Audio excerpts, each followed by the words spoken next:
జ్వాలా trust ఆధ్వర్యంలో భక్తులకు ఉచితంగా మట్టి గణపతి విగ్రహాల పంపిణీ చేశారు. జ్వాలా ట్రస్ట్ ప్రధాన కార్యదర్శి మునిగాల రాకేష్ ఆధ్వర్యంలో ములుగు జిల్లాలోని కమలాపురం గ్రామంలోని అంబేద్కర్ సెంటర్లో ఏర్పాటు చేసిన స్టాల్లో 200 మట్టి విగ్రహాలు, కాటాపురంలో 50 ఉచిత మట్టి గణపతి విగ్రహాలు పంపిణీ చేశారు. ఈ కార్యక్రమానికి మంగాపేట ఇన్ఛార్జ్ తహసీల్దార్ జె మల్లేశ్వరరావు, ఆంజనేయ స్వామి, ఉపాసకులు శ్రీ ఈశ్వరానంద శర్మల చేతుల మీదుగా పంపిణీ చేశారు. ఈ సందర్భంగా ఇన్ఛార్జ్ తహసీల్దార్ మల్లేశ్వరరావు మాట్లాడారు.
వారు ఇలాంటి నిర్ణయం తీసుకోవటం శుభపరిణామం.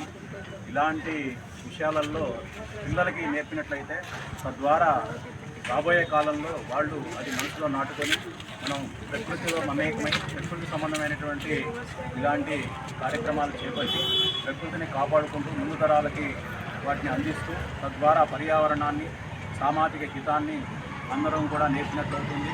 ప్రకృతితో పాటు మనం ఆరోగ్య సూత్రాలు దీంట్లో ఇమిడి ఉంటాయి. తద్వారా కాలుష్య రహితంగా ఈ సమాజం ఉంది. అందరికీ కూడా ఆరోగ్యము, ఐశ్వర్యము, అలాగే తిరిగి తద్వారా అందరూ కూడా ఆరోగ్యకరమైనటువంటి సమాజంలో ఆరోగ్యకరమైన వాతావరణంలో ఉండటానికి దోహదం చేస్తుంది. కావున మన యొక్క హిందూ ధర్మంలో ప్రతి పూజలో కూడా ప్రకృతి పరంగానే ఉంటుందని సారు సెలవిచ్చారు. అది నిజంగా సత్యవంతమైనది.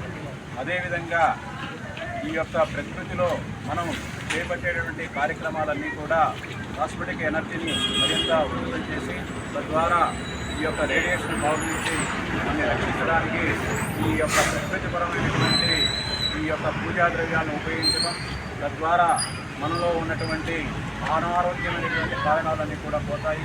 కావున ప్రసాదంలో కానీ, తీర్థంలో కానీ, పూజలో కానీ ప్రకృతిపరమైనటువంటి వాటిని వాడదాము. అదే మట్టిలోంచి అన్నీ పోతాయి, మళ్ళీ మట్టిలోంచి అన్నీ పోతాయనే తత్వాన్ని గణపతి తత్వం తెలియజేస్తుంది. కాబట్టి ఏదైనా మనం పుట్టడం, పెరగటం, లీనమవటం ఈ మూడు కూడా తత్వాన్ని గణపతి పూజలో మనం తెలుస్తుంది. కావున ప్రకృతిని రక్షిద్దాము, పర్యావరణం రక్షిద్దాము, భక్తిభావంతో ధర్మ మార్గాలను సంచరిద్దాము. అందరికీ కూడా గణపతి నవరాత్రి ఉత్సవాల సందర్భంగా చవితి శుభాకాంక్షలు తెలియజేస్తున్నాం. దేవులు గణేష్ మహారాజ్. తల్లి పార్వతి తొలిసారిగా పసుపుతోటి వినాయకుడి విగ్రహం చేసి ప్రాణప్రతిష్ఠ చేసింది. పసుపు అంటే ఎంత శుభప్రదమైందో మనందరికీ తెలుసు. అలాంటి పసుపు వినాయకుడు నుంచి మొదలుపెట్టి నేడు మనం విషతుల్యమైనటువంటి రకరకాల కెమికల్స్ అంటే ప్లాస్టర్ ఆఫ్ ప్యారిస్ కావచ్చు, దానికి వేసే రంగులు కావచ్చు, ఏదైనా అన్ని విషయమే అంత శుభప్రదంగా పూజించేటువంటి వినాయకుడిని ఈరోజు మనమే విషతుల్యం చేస్తున్నాం. అందులో సందేహం లేదు.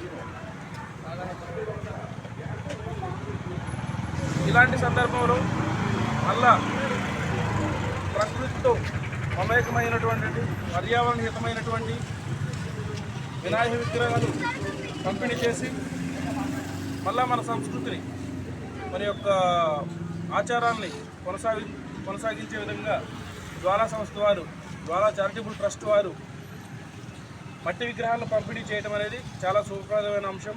ఆహ్వానించాలి, అందరూ తప్పట్టు కొట్టాలి.